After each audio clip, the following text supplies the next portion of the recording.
అసలొక దేశానికి సంబంధించిన అత్యంత ప్రాథమికమైన రూలేంటి? ఎవరు ఆ దేశానికి చెందినవారు, ఎవరు కాదు అని నిర్ణయించడమే కదా. మరి ఇంత పెద్ద అధికారం ఎవరి చేతిలో ఉంటుంది? మన భారత రాజ్యాంగంలో ఈ ప్రశ్నకు సమాధానం ఒకే ఒక్క ఆర్టికల్లో ఉంది. అదే ఆర్టికల్ 11. ఇది పార్లమెంటుకు ఊహించనంత శక్తినిస్తుంది. పౌరసత్వం ఇదే కదా మనందరి హక్కులకు, గుర్తింపుకు ఆధారం. మరి ఇంత ముఖ్యమైన నియమాలను మార్చే పవర్ అసలు ఎవరి చేతుల్లో ఉంది? ఈ ప్రశ్నే మన ఈ విశ్లేషణకు కేంద్రం. దీనికి సమాధానం మన రాజ్యాంగంలోనే చాలా స్పష్టంగా ఉంది. ఆ సమాధానమే ఆర్టికల్ 11. మన రాజ్యాంగ నిర్మాతలు ఈ విషయంలో ఎలాంటి కన్ఫ్యూజన్కి తావివ్వలేదు.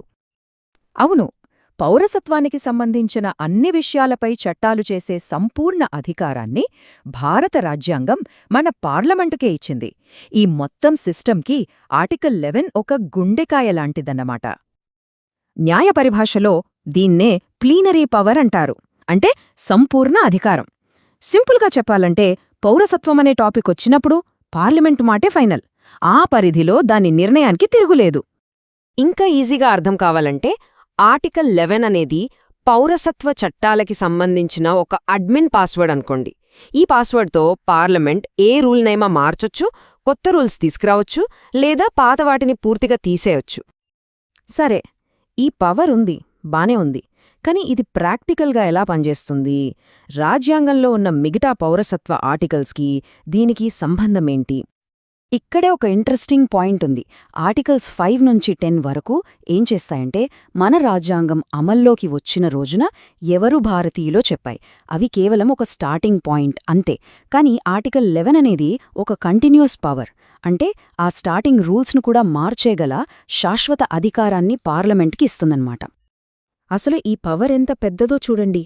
ఒకరికి పౌరసత్వం ఇవ్వడం దగ్గర్నుంచి వాళ్ల పౌరసత్వాన్ని తీసేయడం వరకు, ఒకరు దాన్ని వదులుకోవాలన్నా, వేరే దేశం వాళ్లు మన పౌరసత్వం తీసుకోవాలన్నా, రిజిస్ట్రేషన్ ప్రాసెస్, ఇలా పౌరసత్వానికి సంబంధించి ఏ చిన్న విషయంపైనైనా చట్టం చేసే పూర్తి అధికారం పార్లమెంటు చేతుల్లోనే ఉంటుంది. ఇక్కడ మనం గుర్తుపెట్టుకోవాల్సిన అత్యంత కీలకమైన విషయమేంటంటే, ఇంత పెద్ద మార్పులు చేయడానికి పార్లమెంటుకి రాజ్యాంగ సవరణ కూడా అవసరం లేదు.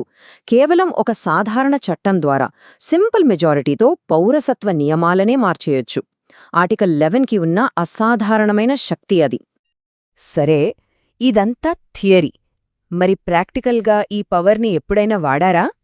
ఆర్టికల్ 11కున్న పవర్కి అతిపెద్ద ఉదాహరణ ఏంటో ఇప్పుడు చూద్దాం.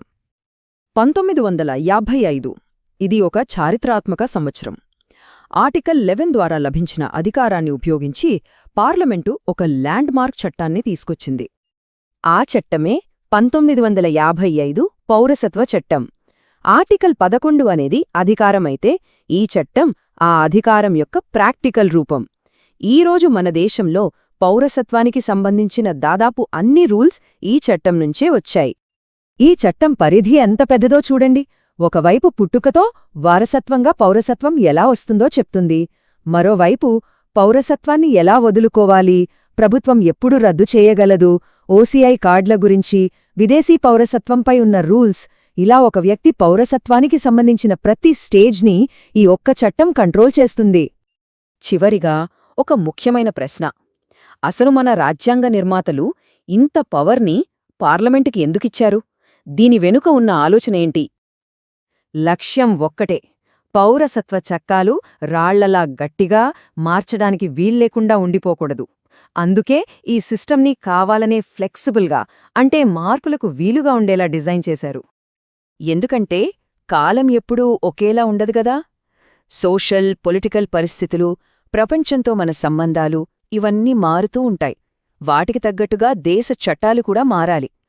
ఆర్టికల్ 11 పార్లమెంట్కి ఈ శక్తిని ఇవ్వడం ద్వారా భారతదేశ పౌరసత్వ చట్టాలు ఎప్పటికప్పుడు కొత్త పరిస్థితులకు తగ్గట్టుగా అప్డేట్ అవ్వడానికి దారి చూపిస్తుంది. కాబట్టి ఆర్టికల్ 11 అనేది కేవలం రాజ్యాంగంలోని ఒక సెక్షన్ కాదు. అది ఒక దేశం తనను తాను, తన ప్రజలను ఎలా చూసుకుంటుంది అనేదానికి ఒక నిదర్శనం. ఈ విశ్లేషణ చివరిలో ఒక ప్రశ్న మిగిలుంది. ఒక దేశం తన శాశ్వత గుర్తింపును ఎప్పుడూ మారుతూ ఉండే వాస్తవాలతో ఎలా బ్యాలెన్స్ చేసుకుంటుంది? ఆలోచించాల్సిన విషయం.